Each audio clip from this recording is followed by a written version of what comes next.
হয়েছে। হ্যাঁ, কিছু লোকের ধারণা পড়াশোনা করে কি করব, চাকরি তো নেই। চাকরি পাওয়ার জন্য পড়বেন না, ভালো মানুষ হওয়ার জন্য পড়ুন। তা আপনার যা ভুল হয়েছে হয়েছে, আগামী দিনে ছোট ছোট বাচ্চাগুলোকে পড়ানো দরকার আছে না নাই?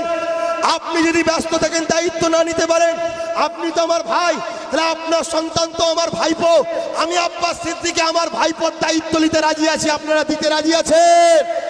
আমি 100 বিঘে জমির উপরে আপনার বাচ্চাদের ঘরে পড়িয়ে কাকে ডাক্তার, উকিল, জজ, DM, SP, IPS officer, WBC officer আজকে আমি বানাবার টার্গেটে যাচ্ছি। এই জায়গায় একদল লোক দেখছে আব্বাস সিদ্দিকী যেদিকে যাচ্ছে, এটাকে না রুখলে এই জাতকে যে বোকা বানিয়ে আমি রেখে দিই, এ রাখতে আর পারবো না। তাই আব্বাস সিদ্দিকীর 21 অজ্ঞানকে বন্ধ করার চেষ্টা চলছে। বন্ধ করতে পারবে? পারবে? আপনারা সাথে আছেন তো? আরে করাবার মালিক আল্লাহ, ওসিলা আপনারা হবেন, ঠিক না বেটি? 21 অজ্ঞানকেও মিথ্যা প্রচার করতে পারে যে আব্বাস সিদ্দিকীর প্রোগ্রাম হচ্ছে না। তাই আমি আপনাদের বলে দিয়ে যাই, পীর আবু বাক্কার ইউটিউব চ্যানেল আছে, ওই চ্যানেলে ফলো করবেন। রিসালাত নিউজ বলে চ্যানেল আছে, ফলো করবেন। এইসব চ্যানেল যারা আছে আপনারাও যোগাযোগ যদি আমাদের সাথে করেন, আপনাদেরও নাম আমরা প্রচার করব, আপনাদের দ্বারাও আমরা ঘোষণা করে দেবো। কথা বুঝছেন না, বোঝেন না? আমার নিজের বক্তব্য ছাড়া কারো কথা শুনবেন না। এইরকম ঝড় হোক, পানি হোক, তুফান হোক, বাজ পড়ুক, যাই পড়ুক, 21 অজ্ঞান জিন্দাবাদ হবে, ঠিক না বেটি? দাদা হুজুর পীর কেবলা জিন্দাবাদ হবে, ঠিক না বেটি? আহারে, তা ভাইয়ের আমার রাসূলুল্লাহ শিক্ষার কথা বলছি। কোরআন, ইসলাম সর্বপ্রথম একটা কথা বলেছে, ইকরা। ইসলাম কি মুসলমানদের সম্পত্তি? ইসলাম হলো মহান স্রষ্টার পছন্দনীয় ধর্ম। ইসলামের জন্ম কবে? একটু সারা দেবেন। ইসলামের জন্ম কবে? আরে বলবেন না তো, চিন্তা করুন। কিছু বলছে 570 সালে, কিছু বলছে 12 রবি। আমি ইসলামের জন্ম কবে জিজ্ঞেস করছি, এটাই তো আমরা জানি না। যখন কিছুই ছিল না, আল্লাহ পাক সৃষ্টিকর্তা কুদরতি ইচ্ছা করলেন যে আমি মানুষ, দুনিয়া, পৃথিবী তৈরি করব। তখন সৃষ্টিকর্তা একটা সংবিধান তৈরি করে, তার নাম হলো ইসলাম। জোরে বলো। আর সৃষ্টিকর্তা শুধু মুসলমানদের তৈরি করেছে তা নয়, সবাইকে তৈরি করেছে মানুষ করে।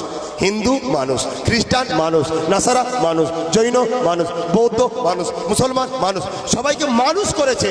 মানুষ করে পাঠিয়েছে, পাঠিয়ে বলেছে তোমাদেরকে তৈরি করেছি কেন, সেটা শিক্ষা দেওয়ার জন্যে আমি যুগে যুগে আমার পক্ষ থেকে মহামানব পাঠাবো। আদম সফিউল্লাহ থেকে শুরু হয়েছে, শত শেষ মহামানব হলেন হযরত মুহাম্মদ সাল্লাল্লাহু আলাইহি ওয়াসাল্লাম, যিনি কমপ্লিট ভাবে ইসলামকে মানুষের কাছে রেখে গেছে। কথা বুঝে এসেছে? ইসলাম প্রথমে। কিন্তু আজকে দেখবেন কিছু ইউটিউব, কিছু মিডিয়া অ্যাঙ্কারিংরা, তারা ইসলামকে যেন মনে করে 1500 বছর আগে। এটা প্ল্যান ইসলামকে অপমান করার। আর আমাদেরকে কখনো অ্যাঙ্কারিতে ডাকবে না, আমাদের ভাই এইসব সাবির গফফার ভাইদেরকে কখনো ডাকবে না, কারণ এদের ঘরে ঢাকলে তো ঝেড়ে কাপড় পরিয়ে দেবে। কথা বুঝে আসছে না? ইসলাম 1500 বছর আগে। ইসলাম পৃথিবী সৃষ্টির আগে থেকে মহান স্রষ্টার সংবিধানটাই হলো ইসলাম। তাহলে আজকে সেই ইসলাম সর্বপ্রথম যে কথাটা বলেছে, সে কথাটা হলো কি? ইকরা। কোরআন। কোরআনটা লাউহে মাহফুজে রক্ষিত আছে।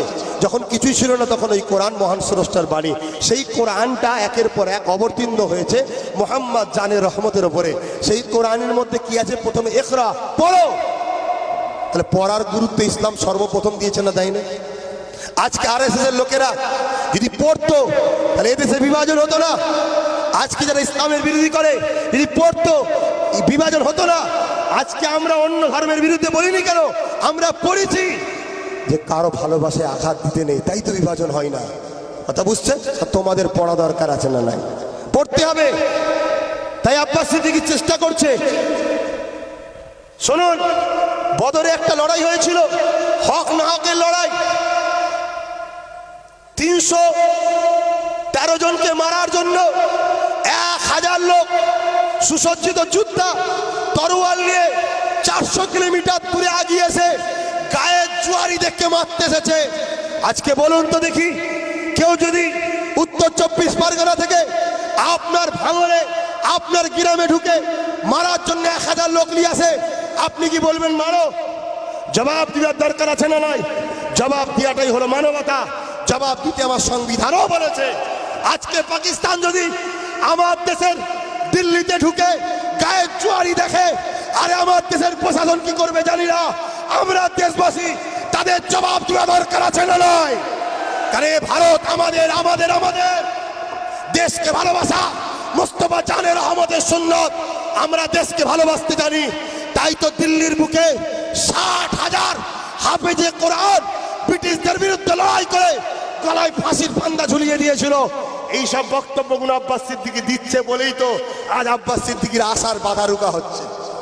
ভাইরা আমার, সেই জায়গায় আমার রসুল সাহাবাদেরকে বলেন, বলো বাবা